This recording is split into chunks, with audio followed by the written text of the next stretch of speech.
தேவனுக்கே துதி கணம் மகிமை உண்டாவதாக. அன்பான யூடியூப், ஃபேஸ்புக், வாட்ஸ்அப் நண்பர்களே, உங்களை யாவரையும் ஆண்டவராக இயேசு கிறிஸ்து நாமத்தாலே தேவக்கரம் ஊழியங்கள் சார்பாக வாரம் ஒரு செய்தி நிகழ்ச்சி உங்களை வாழ்த்தி வருவீங்களே. சந்தோஷமா இருக்கிறீங்களா? நீங்கள் எல்லாரும் சந்தோஷமா இருப்பீர்கள் கர்த்தருக்குள் விசுவாசிக்கிறேன்.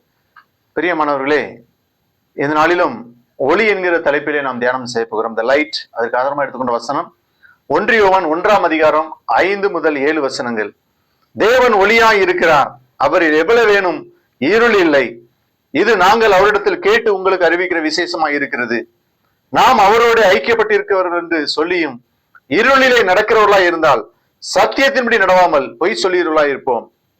அவர் ஒளியில் இருக்கிறது போல நாமும் ஒளியிலே நடந்தால் ஒருவரோடொருவர் ஐக்கியப்பட்டிருப்போம்.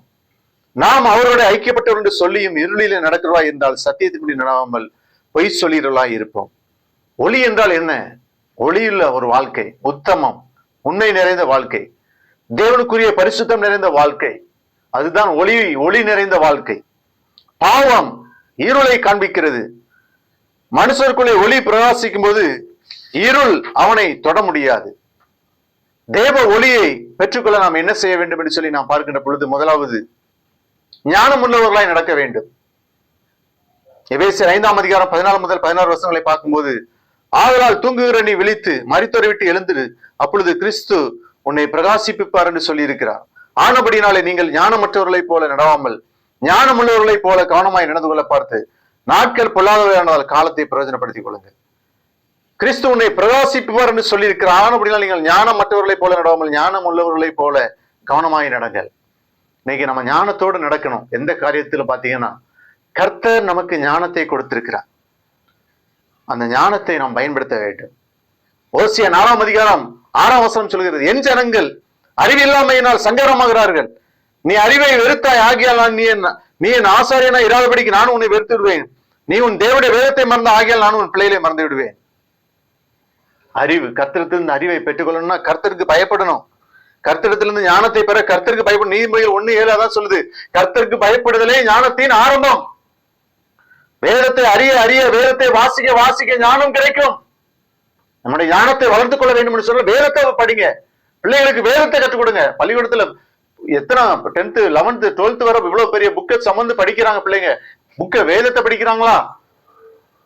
பொல்லாப்புக்கு இரண்டாவதாக தேவ ஒளியை பெற்றுக்கொள்ள வேண்டும் என்றால் நாம் என்ன செய்ய வேண்டும்? பொல்லாப்புக்கு விலக வேண்டும். யோவான் 3ஆம் அதிகாரம் 19 முதல் 21 வசனங்களை பார்க்கும்போது, ஒளியானது உலகத்தில் வந்திருந்த மனுஷருடைய கிரியைகள் பொல்லாதவர்களாக இருக்கிற அப்படினால் அவர்கள் ஒளியை பார்வையிலும் இருளை விரும்புகிறது, அந்த ஆக்கினை தீர்ப்பு காரணமாக இருக்கிறது. பொல்லாங்கு செய்கிறவனும் ஒளியை பயக்கிறான், தன் கிரியைகள் கண்டுபிடிக்கப்படாத ஒளிநிலத்தில் வராது இருக்கிறான்.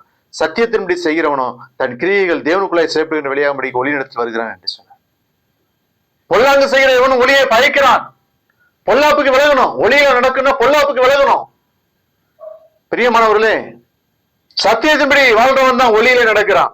சத்தியத்தின்படி செய்கிறவனும் தன் கிரியைகள் தேவனுக்குள்ளாய் செய்யப்படுகிறது என்று வெளியாகும்படிக்கு ஒளிநிலத்தில் வருகிறான் என்று சொல்லி பார்க்கிறோம். நம்முடைய வாழ்க்கை சத்தியத்தின்படி இருக்கிறதா? சத்தியத்தின்படி நடக்கிறோமா? யோசித்து பாருங்க. மூணாவதாக பாவத்தை விட்டு விட வேண்டும். 1 யோவான் 1:8-9 வசனங்களே, நமக்கு பாவங்களே நம்மை நம்ம வஞ்சிக்கிறதா இருப்போம், சத்தியம் நமக்கு இராது. நம்முடைய பாவங்களை நாம் அறிக்கையிட்டால் பாவங்களை நமக்கு மன்னித்து எல்லா அநியாயத்தை நீக்கி நம்மை சுத்தி இருப்பதற்கு அவர் உண்மையும் நீதிமுள்ளவராய் இருக்கிறார். ஒளியுள்ள வாழ்க்கை, பிரகாசம் உள்ள வாழ்க்கை வாழணும்னா பாவத்தை விட்டு விடு. பாவம் செய்கிற ஆத்மா சாகும், பாவத்தின் சம்பளம் மரணம். பிரியமானவர்களே, பாவம் வாசற்படியிலே படுத்திருக்கும். நாம் ஒளியிலே நடக்க பழக வேண்டும். யோவான் 12ஆம் அதிகாரம் 35-36 வசனங்கள் அதைத்தான் சொல்கிறது.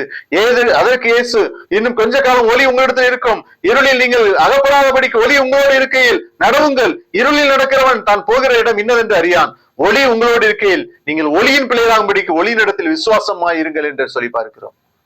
இயேசு ஒளியாக இந்த உலகத்திற்கு வந்தார் என்று சொல்லி யோவான் 12ஆம் அதிகாரம் 46ஆம் வசனம் சொல்கிறது, என்னிடத்தில் விசுவாசமாக இருக்கிற எவனும் இருளில் இராதபடிக்கு நான் உலகத்தில் ஒளியாக வந்தேன்.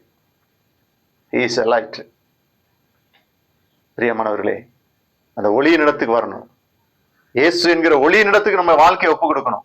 அப்பொழுது உங்கள் வாழ்க்கை பிரகாசமாக மாறும். ஜெபிப்போமா? அன்பின் ஆண்டவரே, வசனத்தை கேட்ட பிள்ளையை ஆசீர்வதியும். இயேசு நாமத்தில் ஜெபிக்கிறோம். தேங்க்யூ.